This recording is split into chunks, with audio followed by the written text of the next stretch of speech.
قد ايه كيلو الفخاد؟ يقبرني العجوز. خبرني شو حلوة. شو هالضحكة يا حلوة؟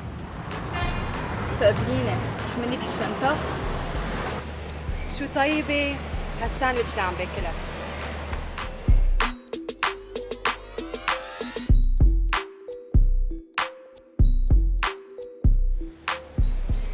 Harass Tracker is an online tool to primarily empower victims and survivors of sexual harassment in Lebanon to basically come forth and report what happened to them.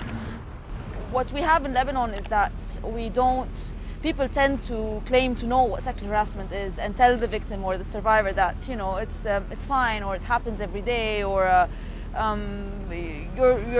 you were dressed too lightly, or you had a lot to drink, or etc. of all the arguments.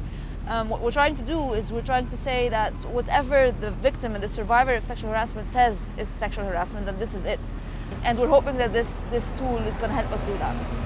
Because everyone knows that sexual harassment is prevalent in Lebanon, right? But people can't do really anything when we don't have any data, when we don't have any documentation of what's going on, where and in what forms. So the second intermediate term objective is to compile data for us to be able to suggest steps like lighting the streets, like fixing pavements, like training internal security forces to how to better deal with victims of sexual violence. And the longer term objective is to basically shift the discourse around sexual harassment from, you know, dismissal and victim blaming and victim shaming into more serious investigation of what could be done.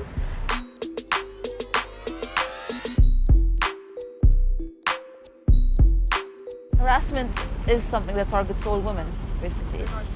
Regardless of the age, regardless of any other factor. The more vulnerable you are, the more prone you are to this. The poorer, the darker skin, all of these factors intertwine with the fact of you being a woman in the city. But we never said that it's going to be easy, and we always knew that it's going to be very long term, and this is just the beginning.